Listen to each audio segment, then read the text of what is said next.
Mayaman ang Pilipinas, sa likas na yaman, sa kasaysayan, at kahit sa talento ng mga mamamayan nito. Ngunit, sa kabila ng lahat, nananatiling mahirap ang kalagayan ng nakararami. Noon, itinuring ng mga mananakop na Espanyol na tamad ang mga Pilipino. Ngunit malinaw sa pagsusuri ni Rizal na ang tinatawag na katamaran ay hindi likas na ugali, kundi bunga ng kawalan ng kalayaan, motibasyon, at makatarungan oportunidad. Matapos ang higit isang siglo at nananatili pa rin ang bulok na sistemang pasakit sa mga Pilipino. Sa gitna ng korupsyon, pang-aabuso ng mga likas na yaman, impeachment, at mga proyektong kulang sa bisa, bakit tila nananatili tayong bihag ng mga panlipunang kondisyong ito?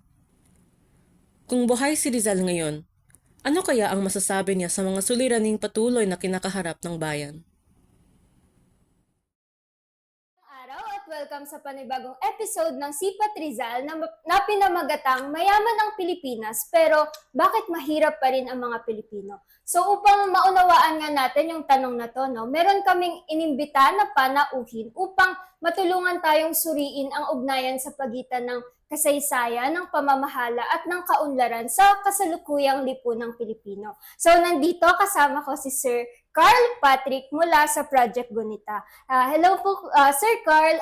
Pwede po bang sa simula ng ating pag-usap na to ay ipakilala niyo po ang inyong sarili at sabihin niyo po sa amin or kwentuhan niyo po kami kung ano po ba ang Project Gunita? Hello po, magandang araw po sa magandang araw sa iyo at sa inyong lahat. Ako po si Carl, isang campus journalist, isang aktivista, at co-founder ng Project Gunita, isang academic research organization na youth-based na ang focus natin ay memorialization kung tawagin ng mga gunita from the word itself ng ating bayan noong panahon ng diktadurang Marcos. So, yun, doon tayo nakafocus. Yung subukan nating hindi lang sagipin, quote-unquote, yung mga kasaysayan at mga patunay sa mga nangyari nung nakaraan, nung panahon na yun specifically. Pero inuugnay natin siya sa panahon ngayon, lalo na at in the most ironic twists of history, yung anak nung diktador nung panahon na yon yung nasa Malacanang ngayon. So, yun. Ayun. So maraming salamat po, Sir Carl. So ayun nga, mahalaga na bumabalik din tayo sa kasaysayan para maunawaan nga natin ang kasalukuyan. So yun, Sir Carl, yung pag-uusapan po natin ngayon ay tungkol sa konsepto ng katamaran. Yung yung konsepto po na pamilyar po sa ating mga Pilipino. Pero ayun nga po hanggang ngayon po, ginagamit pa rin po yung salitang tamad para ipaliwanag yung laganap na kahirapan sa ating bansa. Kaya nga rin po nabuo yung kasabihan na di mo kasalanan kung mamamatay kang mahirap, pero hindi mo kasalanan kung ipapanganak kang mahirap, pero kasalanan mo na kung mamamatay kang mahirap. Tapos kahit din po sa popular media, di ba po, parang alam niyo po ba yung naging viral na si Neneng B? Nagbebenta. Di ba po, ang dami ng hotdog sa Quiapo. Ang dami pong papuri na natanggap si Neneng B kahit na hindi po parang criticize bakit kailangan niyang magtrabaho such a young age. Correct. So, para sa inyo po, ano po yung palagay niyo bakit nananatiling popular pa rin po yung gantong perspective? Kasi for the longest time, and when I say, pag sinabi kong longest time ay dekada yung binibilang nito, yung kalakhan ng ating mga mamamayan ay, forgive me for using the term, na-groom, ika nga, na isipin na yung kahirapan ay isang state of mind or isang usapin lamang ng mentalidad.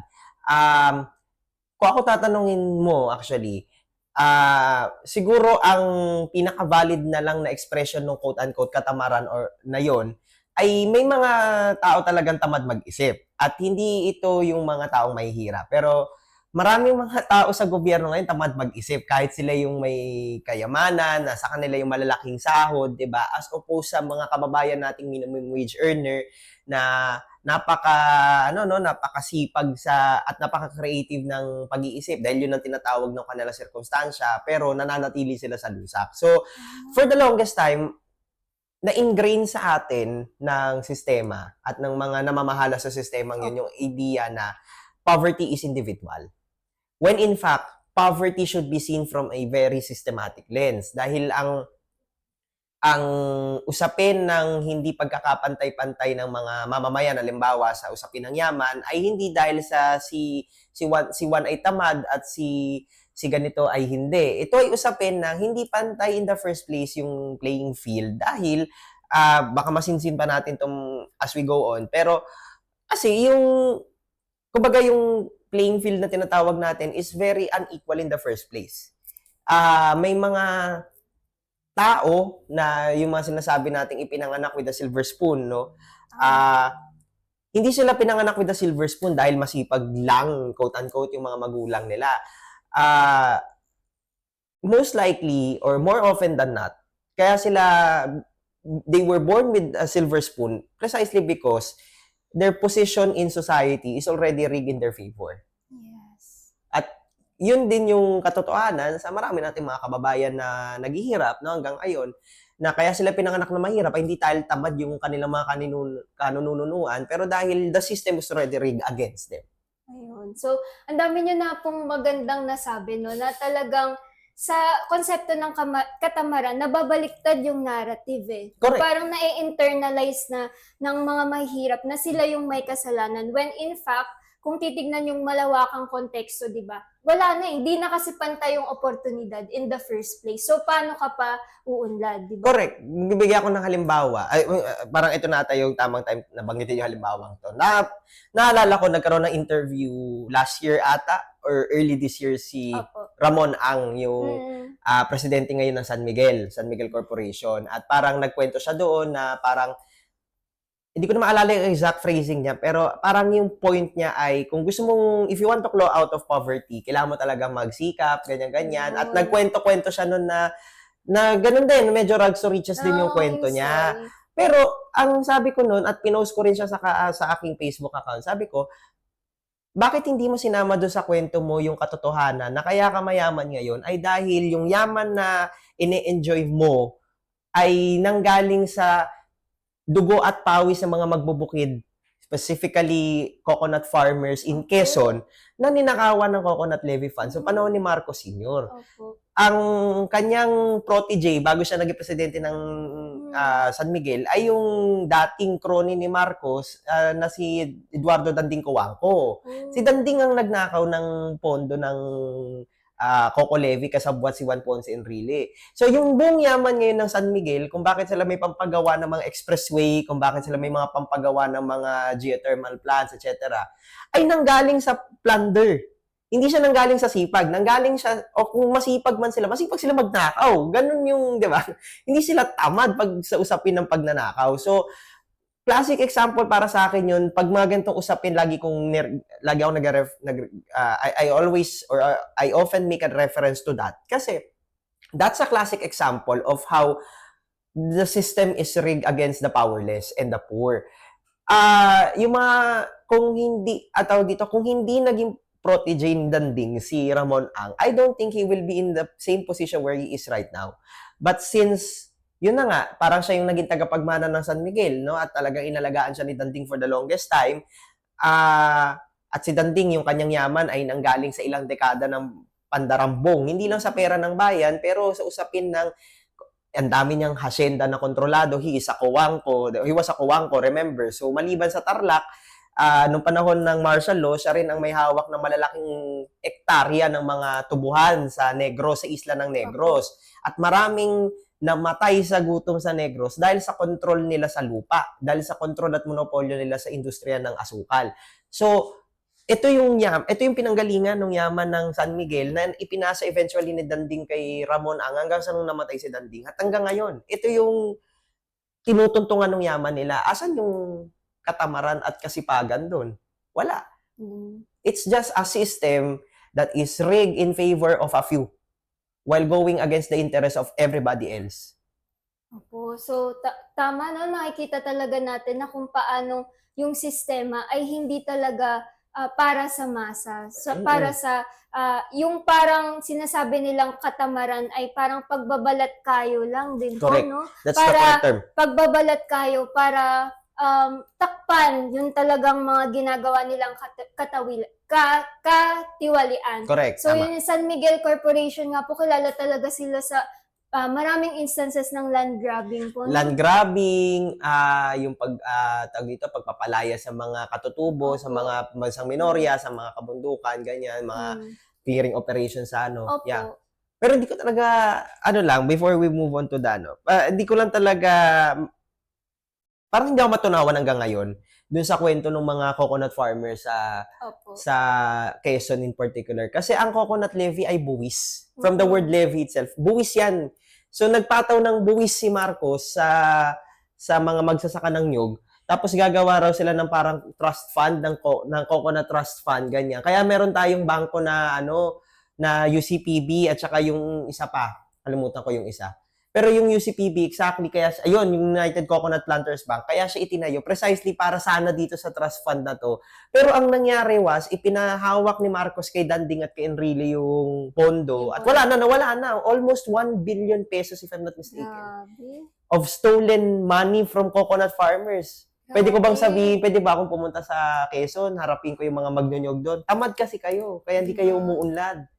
Pero ang totoo, ninakawan sila ng oportunidad na umunlad dahil yung pera, yung buwis pa nga na ipinataw sa kanila ng Estado, ninakaw lang ng mga kroni ni Marcos. At doon sila, yun yung pinagkasasaan nilang ganung namatay sila. So, saan po kaya nila ginamit yung stolen wealth na yan? Well, yung kay Danding, yun nga yung pinambili niya sa San Miguel. He was able to buy the majority shares of San Miguel in mid-70s or towards the late 70s. Gamit yung Grabe. parte niya sa coconut levy funds. At ang daming kaso niya pero dahil Pilipinas to at hindi naman nananalo ang katarungan dito more often than not, ang daming na-dismiss na kaso pero ang daming kasong na-file. Opo. Laban kay Danting specifically. In relation to coconut levy. Ang tawag nga dyan it was the former Justice Conchita Carpe Morales, the commencement speaker this year sa UP.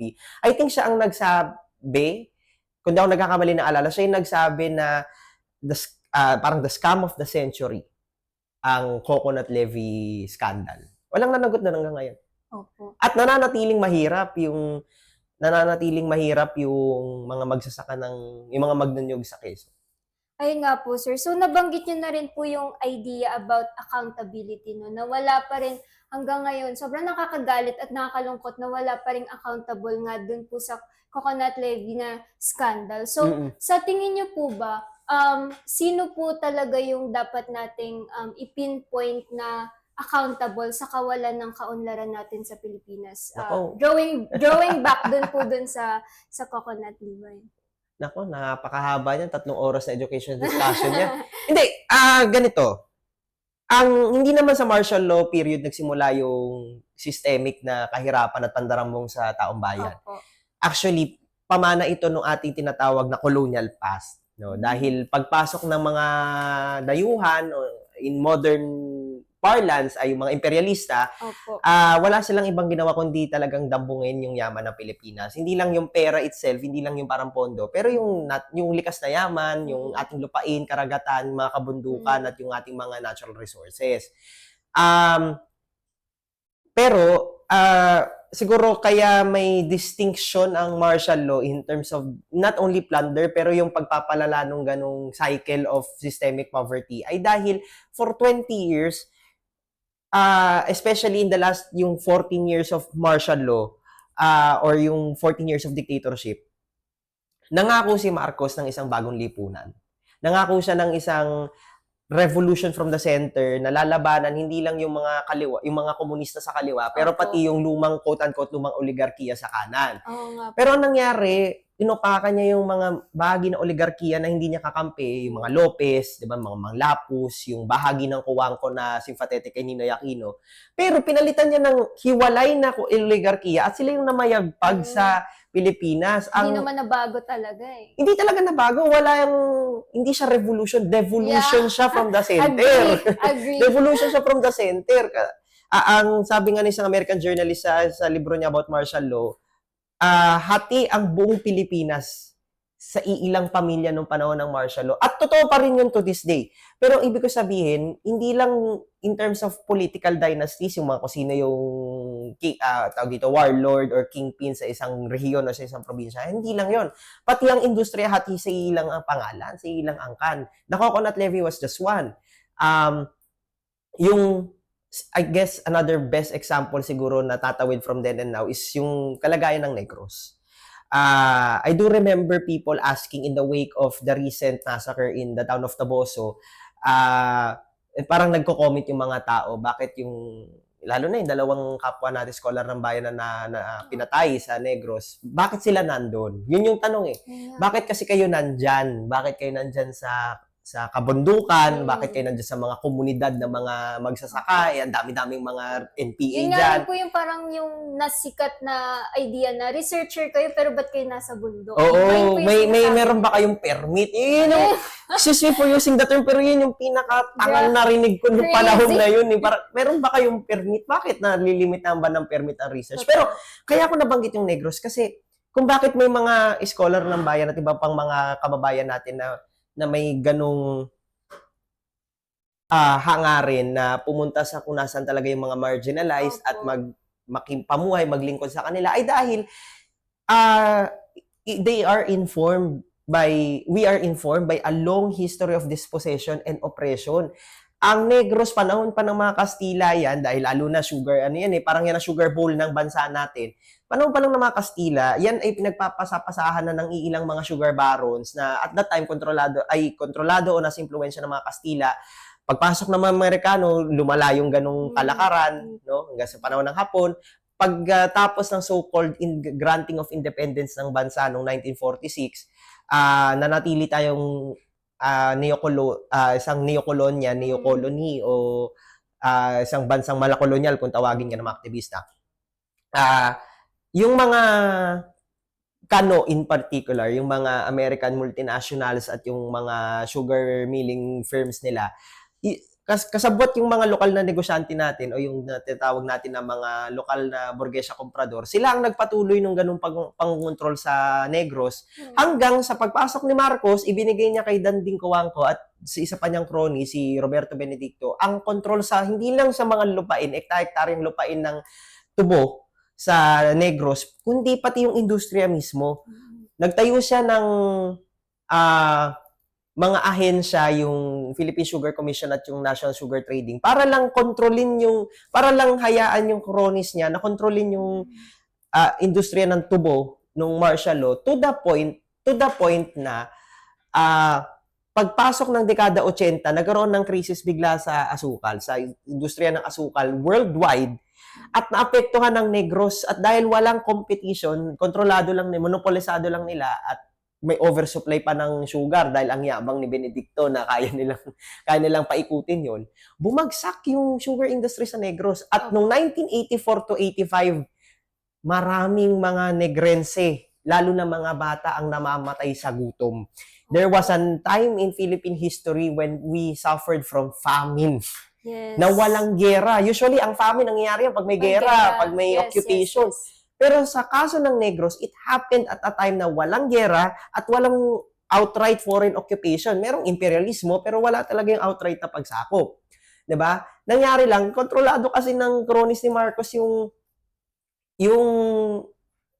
Negros eh. At maraming namatay doon, maraming nagkasakit doon, maraming kaso ng malnutrition, lalo na sa mga bata. Kaya rin lumakas yung armed and unarmed resistance sa Negros. So, kung nasa usapin tayo ng kaunlaran, nasa usapin tayo ng pananagutan at ng katamaran, 'di ba? Pwede mo bang sabihin tamad lang kasi yung mga taga Negros kaya sila naghihirap noon at hanggang ngayon? Hindi. Speaking of Taboso, I've watched that Jessica Soho documentary about what happened. Opo. Nag-interview sila ng sugar workers ngayon. Imagine they're toiling under the sun or under heavy weather for like 8 to 12 hours. Ang sahod lang nila 200 per day. Oh. Sabi ko sa loob-loob ko, ako na Grabe, 'Di ba? paano? Ako na hamak na Piti Burgess dito sa UP, ang 200 di pa kakasya Hindi po talaga. sa isa kalahati ng araw ko. Pero sila, they had to, Pagkasyahin. they are saddled in that condition na 200 pesos per day ang kanilang sahod. Tapos ilang oras din po yung nakaano ka. Oo. Tapos sila ay nasa ilalim nung may-ari ng lupa, nung Opo. hasindero. Mm-mm. 'Di ba? So at whim pwede pa yang galawin ng Bawasan pa. asindero. Pwede pang Oo, dahil wala bawasan. namang paki ang mga asindero sa batas. Opo. Dahil sila ang gumagawa ng sila ang nasa posisyon na gumawa ng batas, so they can do laws as they do, or they can craft laws on their whim. So pag nababasa ko sa Facebook yung mga ganyang, ang tawag ng mga tao dyan, yung poverty porn stories. Mm. O yung mga storya na, hindi, kasi ako, nagsikap ako, hindi ako naging tamad. Sa isang banda, mahirap nga namang maging tamad mag-isip. Totoo yun. At hindi lang yan sa usapin ng survival. Kahit sa usapin ng politika, kahit sa usapin ng pagtingin sa buhay, mahirap nga naman yun. Pero, ang isang kalagayan sa lipunan, katulad ng kahirapan, katulad ng kawalan ng tunay na kaunlaran, ay hindi mo dapat pwede at lalo nang hindi mo dapat sukatin sa katamaran o kasipagan ng isang tao. Dahil hindi naman kasipagan o katamaran ng individual na mamamayan ang salalayan ng kaunlaran ng isang buong bansa. Kung kasipagan lang ang metric natin sa kaunlaran, dapat yung mga magsasaka ng Negros yung pinakamayaman sa atin at yung mga magsasaka ng Quezon. Sa yaman ng bansa natin in terms of our agricultural hindi lang lands, pero agricultural produces, sa yaman ng ating mga karagatan, sa yaman ng ating mga kabundukan, dapat yung mga pambansang minorya, yung pinakamayaman sa atin, dapat yung mga magsasaka natin at mangingisda yung mga pinakamayaman sa atin. The opposite is true. They are the poorest in this country. Dahil dun sa systematic poverty na yun. Ayun nga po. So maganda talaga yung sinabi ni Sir Carl na ang kahirapan ay hindi dapat natin biniblame lang sa individual kung hindi yun nga yung systematic poverty. Tapos gusto ko rin po talaga yung point nyo na mahihirap ang mga magsasaka sa Negros, hindi dahil sa tamad sila magtanim, kung hindi nga dahil bunga ng colonial past and also yung past ni Marcos nga po na kontrolado ng cronies. Correct. Ni Marcos, no, na kaya mahirap itong mga magsasaka na to ay hindi dahil tamad sila, kasi ninanakawan sila, no, at bihag din sila ng itong economic system na meron tayo. Correct. Na kung saan malawak yung inequality, di ba, dahil nga sa mga nagaharing uri sa lipunan. Correct. At ang tawag dun sa economic system na yun, especially in relation to our farmers, to our Opo. peasants, ay isang feudal na economic Feudal. system na kontrolado primarily ng mga sendero yung lupa. Opo.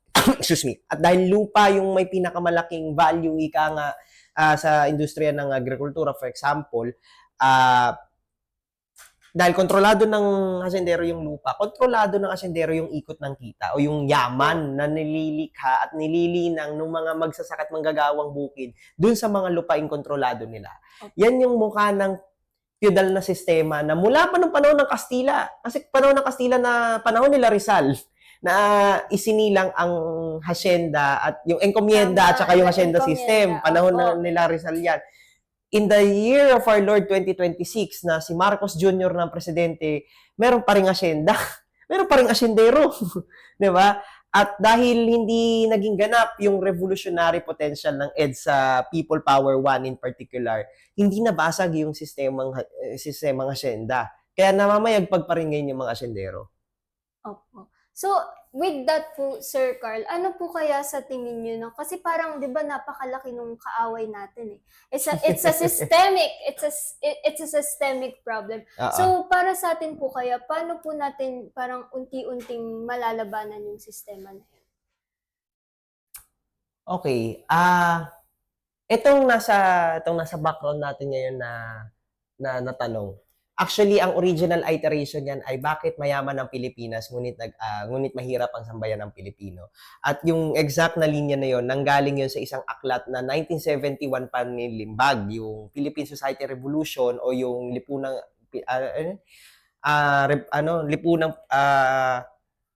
Lipunan at Rebolusyong Pilipino. Yun, naalala ko na. LRP. Na isinulat ni Amado LRP. Guerrero na sa katunayan siya ay the late Jose Maria season. Ano na lang, pending niya lang yun. Dahil underground na siya noong panahon na yun. Maraming kritisismo na sinasabi na outdated na yung mga data. Pag binasa mo siya, especially in its original form, medyo outdated na yung data niya. And I tend to agree. Dahil halimbawa, iba na, in terms of data, in terms of figures, magkaiba na yung sitwasyon ng land inequality sa bansa ngayon as opposed to the time of Amado Guerrero. Okay, granted yun, I'll concede that. Pero yung analysis ng lipunan, na nanggaling mula pa nung panahon ng PSR, bagamat kailangan niyang mag-adapt sa panahon ngayon, in essence, hindi pa rin yun nagbabago. Dahil lang control ng ating lipunan nananatili sa kamay ng mga sendero, ng mga tawag na malaking burgesya komprador, ng mga burokrata kapitalista, aka yung mga politiko nating kurakot at kasabwat ng mga malalaking negosyo, di ba? At tayo ay nasa ambit pa rin ng imperialistang kontrol, lalo na mula sa Estados Unidos at nadagdagan pa ng China. Paksili ka pa lang eh. Paksili ka pa lang para magtayo ng isang economic corridor, quote-unquote, dito sa May Clark. More than 1,000 hectares ang palalayasin mong mga komunidad at kakalbuin mong mga bundok. Para saan? Para sa AI data center. Wala namang pakinabang yan sa araw-araw na pamumuhay ng mga tao eh. Not to belittle AI itself, pero sa araw-araw na pamumuhay ng mga magsasaka, ng mga mangingisda natin sa kanayunan, na hindi gaano naaabot ng teknolohiyang naaabot natin dito sa Metro Manila, anong pakinabang ng AI data center sa kanila?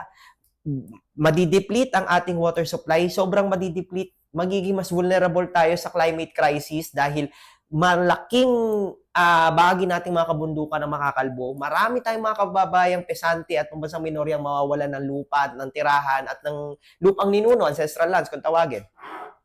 So, tapos, para kaninong pakinabang to? Para kaninong pakinabang to? Para sa mga kano.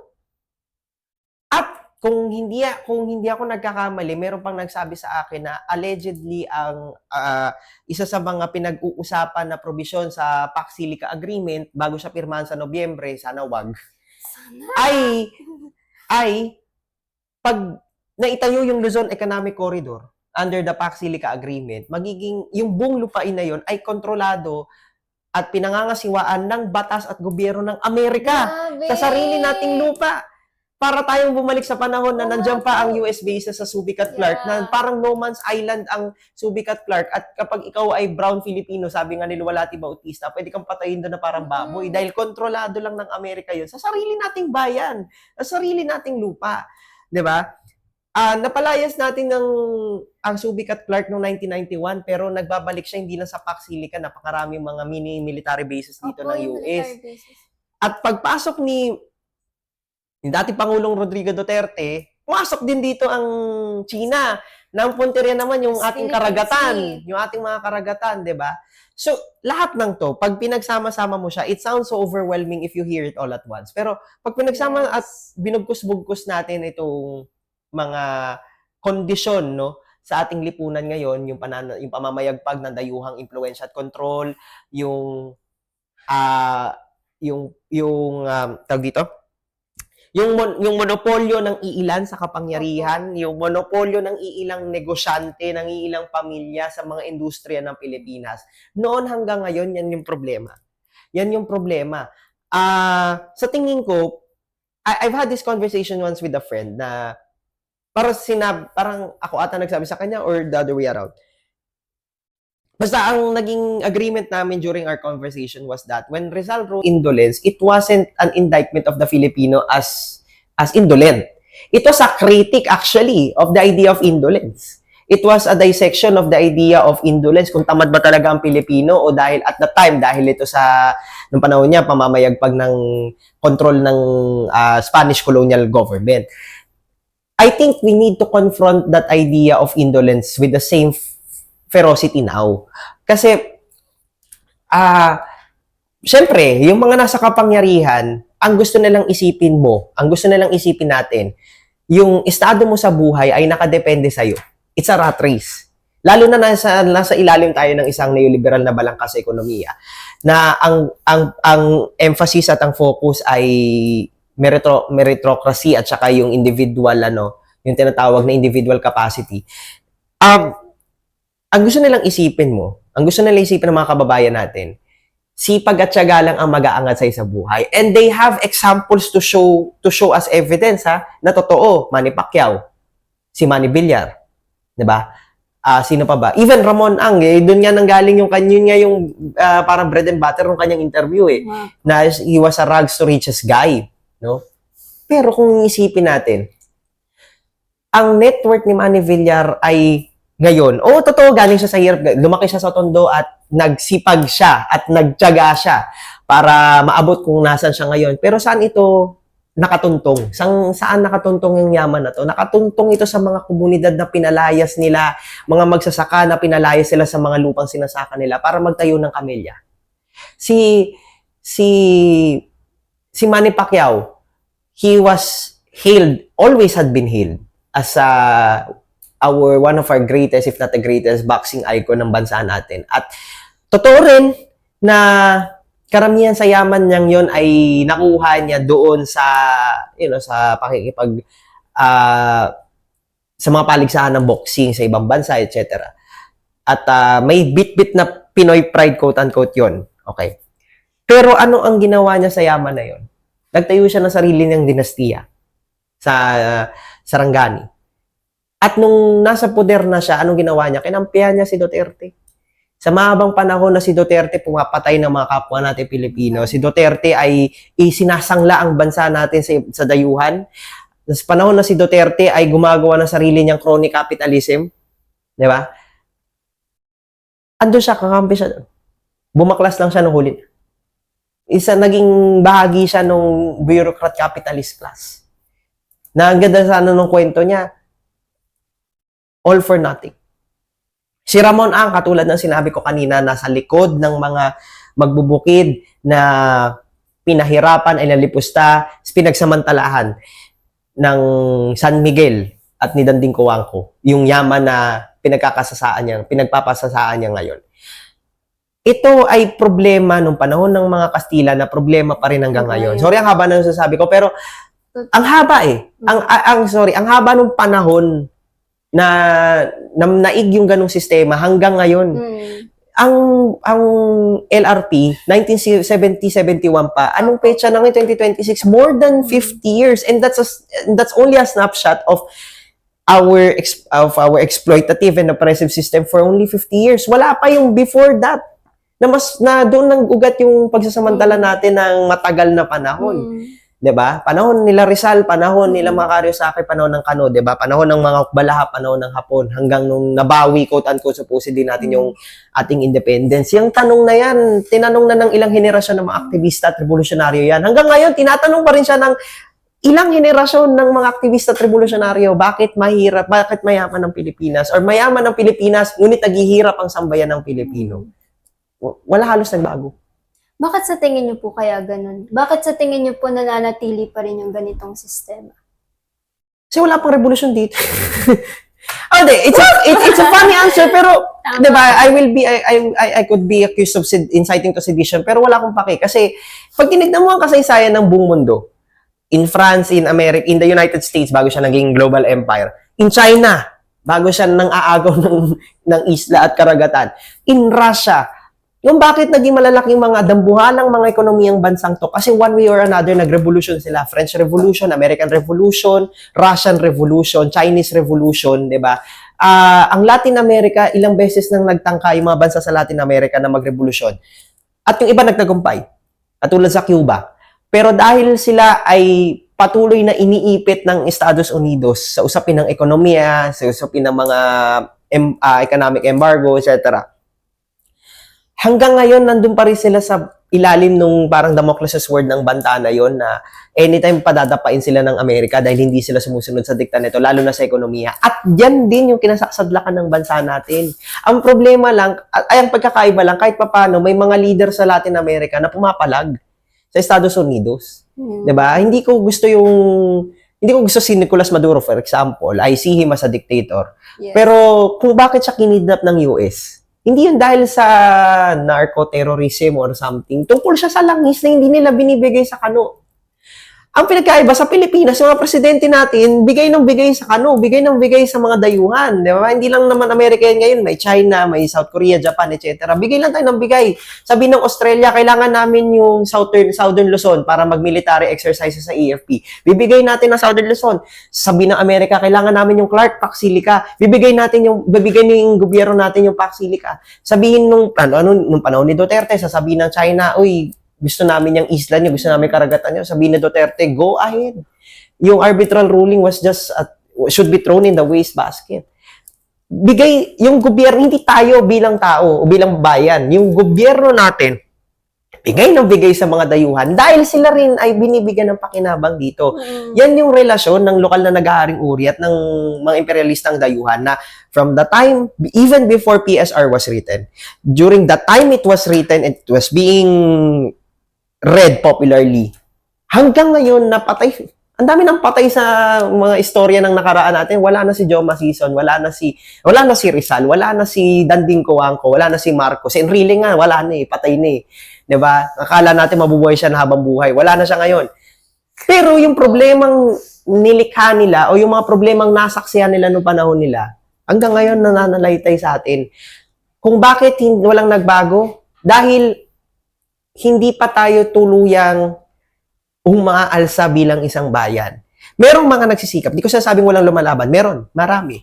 Pero kailangan natin, tayong lahat, yung buong bansa natin, yun ang kailangan magkaisa para lumaban. Dahil kung paano natin napatalsik yung mga Kastila noong panahon ni Rizal, even after his execution. Kasi yung mga kalat-kalat na mga revolusyon o pag-aalsa, uprisings, yung mga more than 200 na uprisings before Katipunan, when the Katipunan already existed, or came into existence, na-consolidate yun. At nagkaroon ng isang national face ang anti-colonial struggle. Ganon din no panahon ng mga Kano, kahit pinadapa yung mga revolutionary leaders natin during the Philippine-American War. Panahon ng mga Hapon, kung bakit napalayas natin mga Hapon, hindi yun dahil kay Douglas MacArthur, I shall return. No.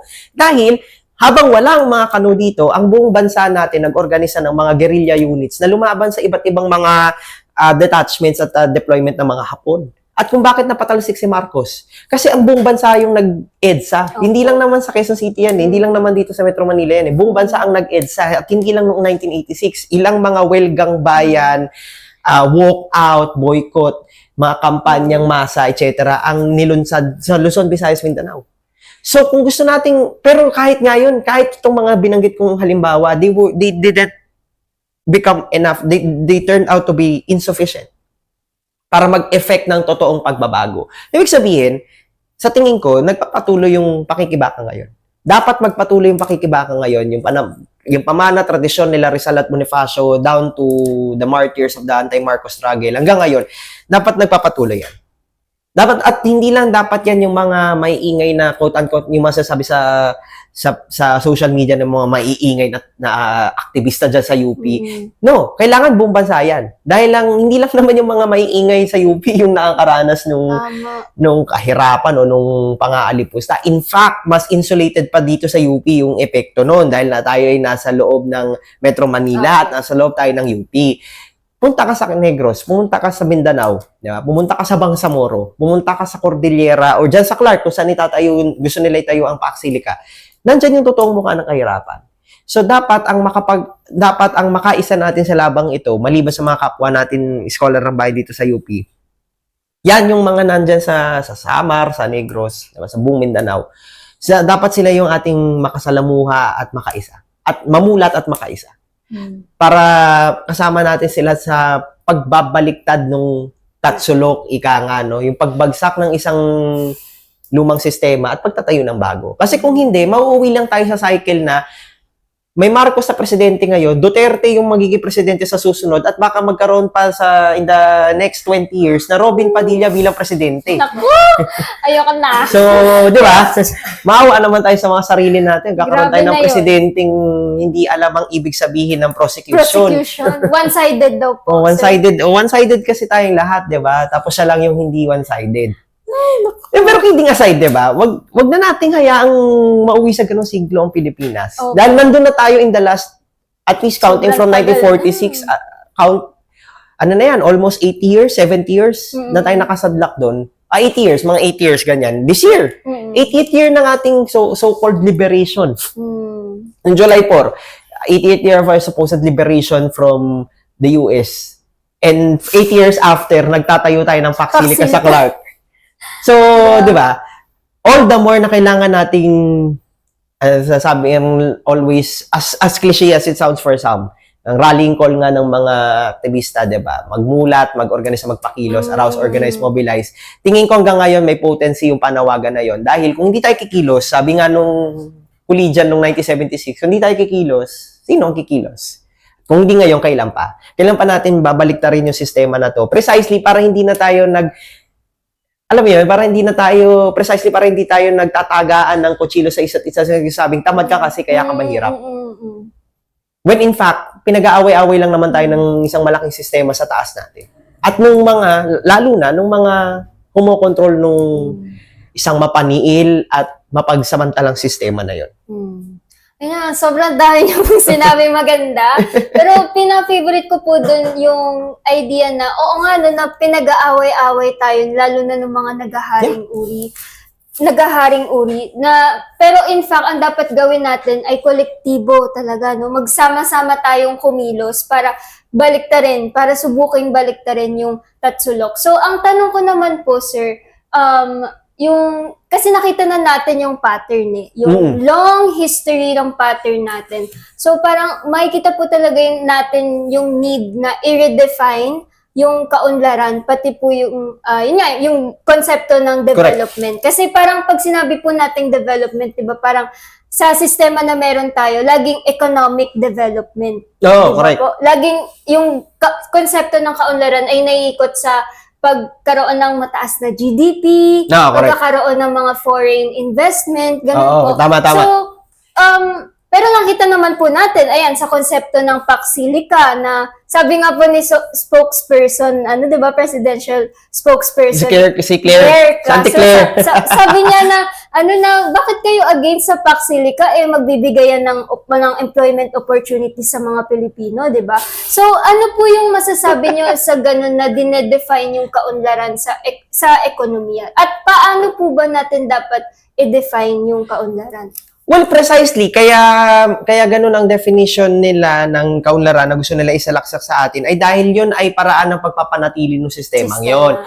If we'll take it into Althuserian terms, yan yung mga remnants ng tinatawag natin ideological state apparatus na tawag dito, ipinapasak sa ating mga ordinaryong mamamayan para hindi natin makita yung kabulukan ng sistema, especially from within. Tama. No?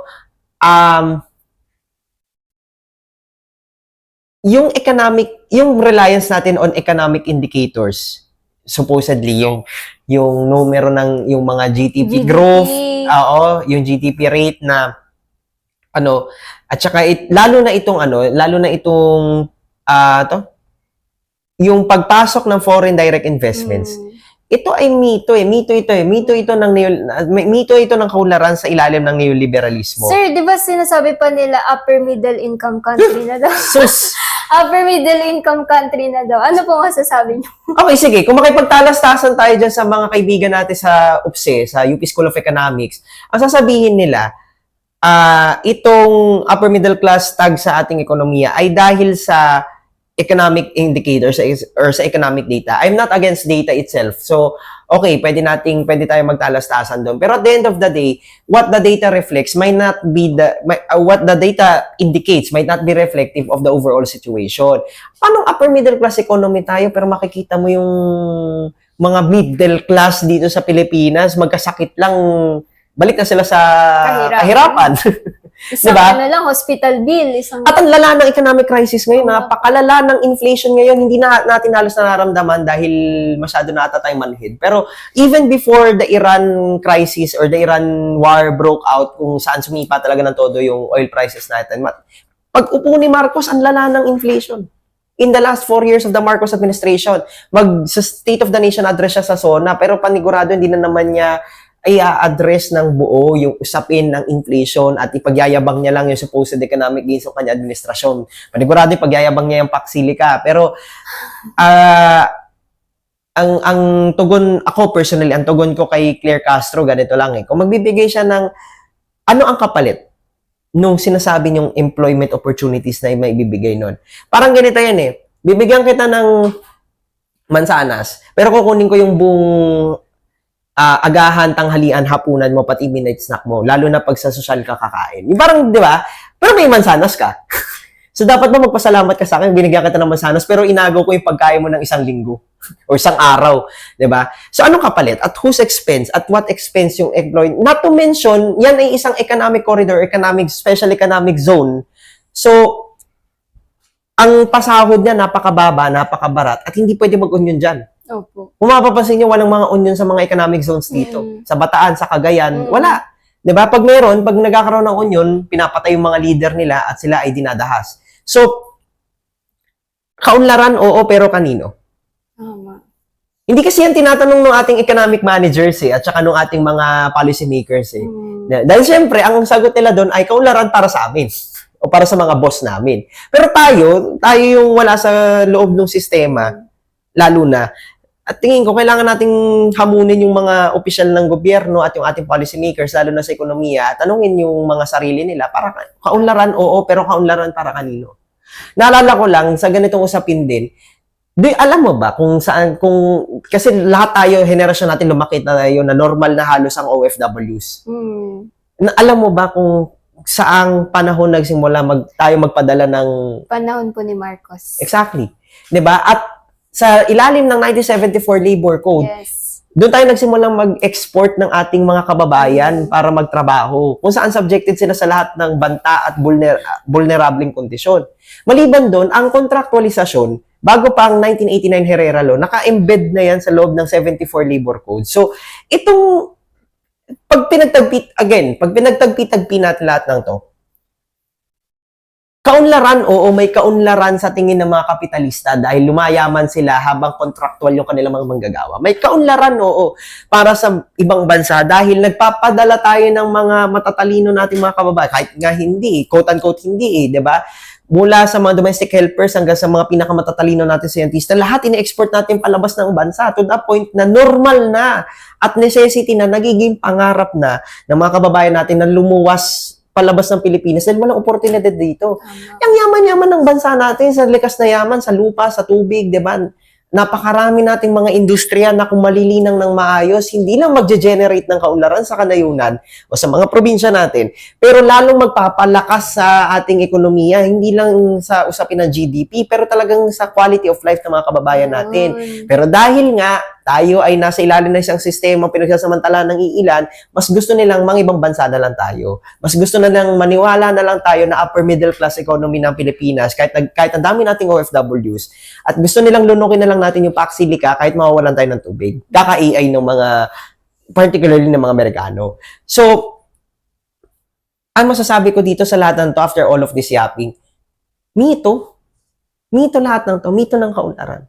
Pag pinag-uusapan natin ng kaunlaran, dapat ang itanong natin sa mga sarili natin, kaunlaran para kanino? Kasi dapat ang kaunlaran para sa atin. Nasasabi ko nga, especially pag mga usaping West Philippine Sea, ganyan. Dapat tayo ay magkaroon ng Pilipinas na para sa Pilipino.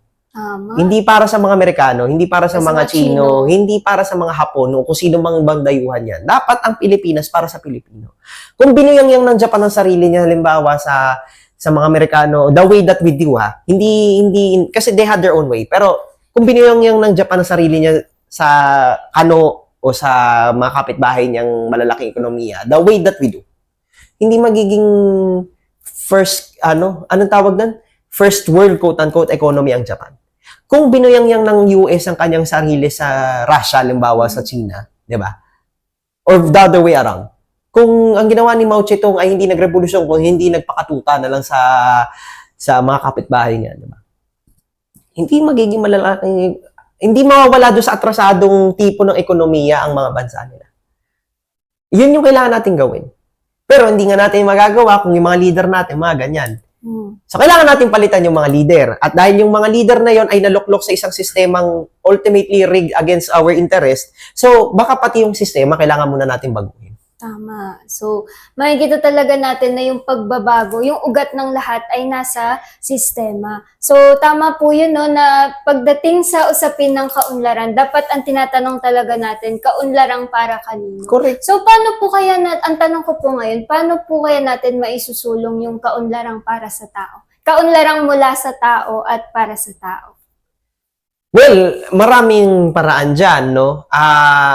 Siyempre, ang pinaka-ultimate pa rin, at lalo na informed na to ng aking activist background, siyempre, ang sasabihin ko na ay kolektibo tayong kumilos para talagang hindi lang baguhin yung sistema, pero magpaunlad na ng mga iba't ibang self-sustaining economic practices. Napakaraming halimbawa niyan tulad ng mga bungkalan sa mga na ginagawa ng mga magbubukid, no, sa mga lupa. Ano po yung bungkalan?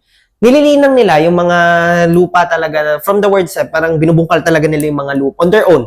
Binubungkal nila yung mga lupa, lalo na yung mga lupa na pinagkakait sa kanila hanggang sa ngayon. So, kunyari sa Hacienda Luisita, sa Hacienda Tinang, nung panahon ni Duterte, bungkalan yung isang paraan ng mga magbubukid doon sa mga haciendang yun para bawiin yung lupa. Kahit wala pa yung mga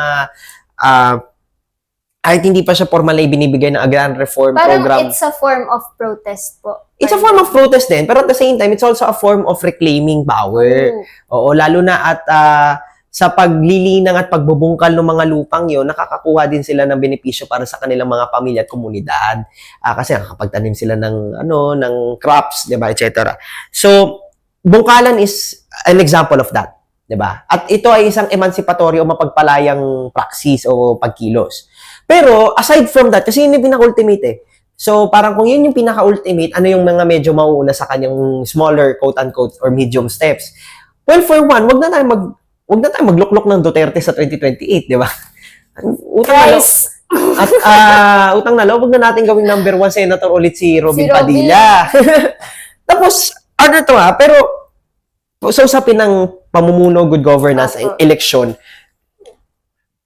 wag tayong tumingin lang sa national na sige, wag nating ipanalo si Sara Duterte o si Robin Padilla sa Senado bilang presidente, pero ang lokal na pamahalaan hanggang sa barangay hawak ng mga dinastiya.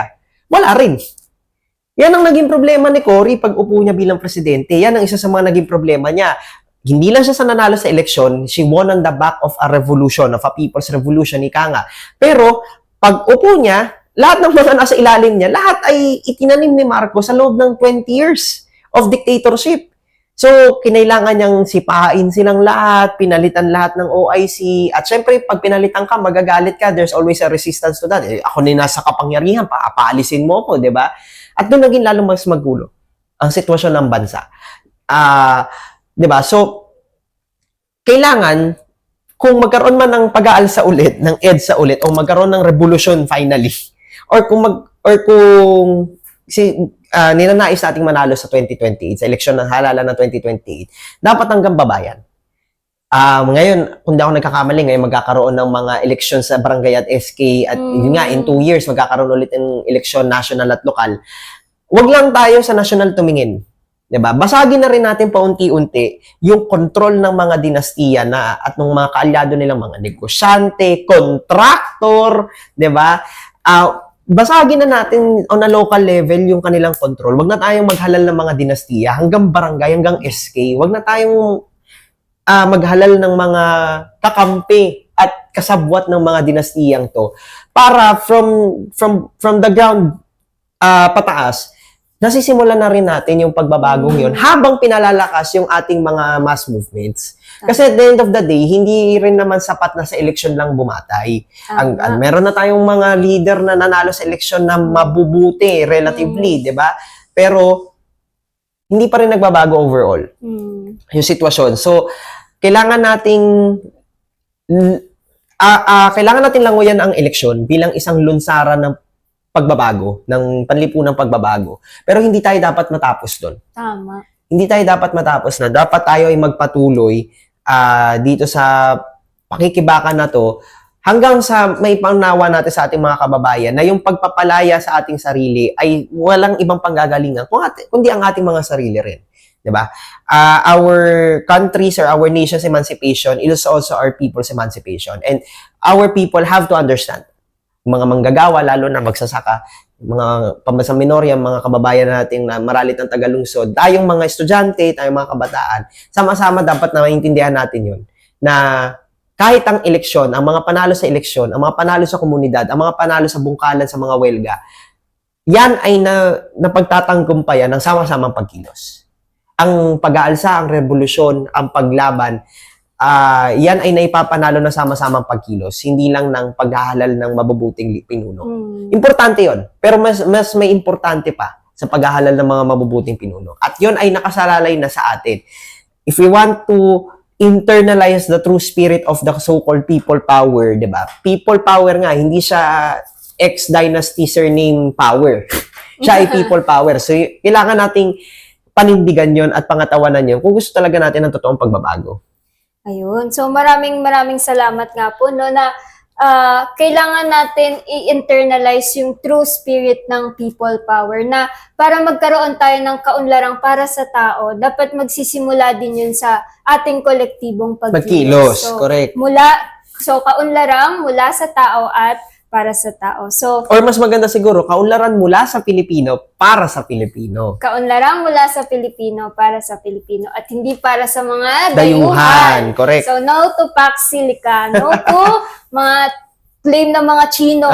No to Chinese aggression. Chinese Correct. aggression. So, ayun. Maraming salamat po, Sir Carl. Maraming salamat din. Maraming salamat sa fruitful salamat discussion. Ayun. Isang pribilehiyo po na makausap kayo ngayon. So, maraming salamat po. At wag niyong gagawing number 1 senator ulit si Robin Padilla sa 2028, ha? Please. No to Sara. No to Robin. Di talaga ako makaget over kay Robin. Kay Sir Carl para sa isang produktibong talakayan, no? Personally, marami akong natutunan na dadalhin ko talaga habang buhay. So, yung naging usapan namin ni Sir Carl kanina, reflektibo talaga siya dun sa kaisipan o idea ni Rizal na ang katamaran ay hindi likas na ugali sa ating mga Pilipino, no? Bunga ito ng isang sistemang mapang-api at mapang-abuso sa mga maralita at sa karamihan ng mga mamamayan, di ba? So, kaya sa halip na isisi natin sa mga individual ang kahirapan, mahalagang maging critical tayo no, sa mga sistema at sa mga panlipunang kondisyon na humuhubog sa ating kasaysayan. Pero kanina rin, marami rin nabanggit si Sir Carl na mga nakakalungkot na mga pangyayari no, at mga nakakalungkot na katotohanan. Katulad na lang ng bureaukrata kapitalismo kung saan ginagamit ng mga nakaupong opisyales yung kapangyarihan nila, di ba, na para sa kanilang sariling kapakinabangan or for their own benefit. Pero, ano ba ang dapat nating maging reaction o take dito, di ba? Sobrang nakakalungkot siya, pero sinasabi rin ni Rizal sa kanyang sanaysay na hindi dapat tayong mawala ng pag-asa. Sa kabila ng mga hamong kinahaharap natin, dapat ay hindi tayo mawala ng pag-asa. Gaya nga ng sinabi ni Rizal, habang humihinga ang may sakit, ay di tayo nararapat panawan ng pag-asa. At maging huli man ang ating pagdating, ay hindi kailanman magiging kalabisan ng isang makatwirang pagsusuri.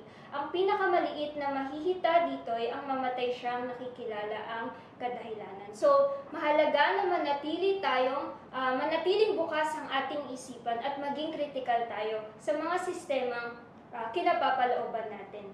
Naway magsilbing paalala yung usapin natin kanina na ang tunay na kaunlaran ay nakabatay sa mamamayan at yun nga no, hindi tamad ang mga Pilipino. Kailangan lang natin sama-sama kolektibong magkilos upang ang laban ay nasa pagbabago ng sistema. So, maraming salamat at hanggang sa susunod ulit, ipagpatuloy sana natin ang isang diwang makabayan.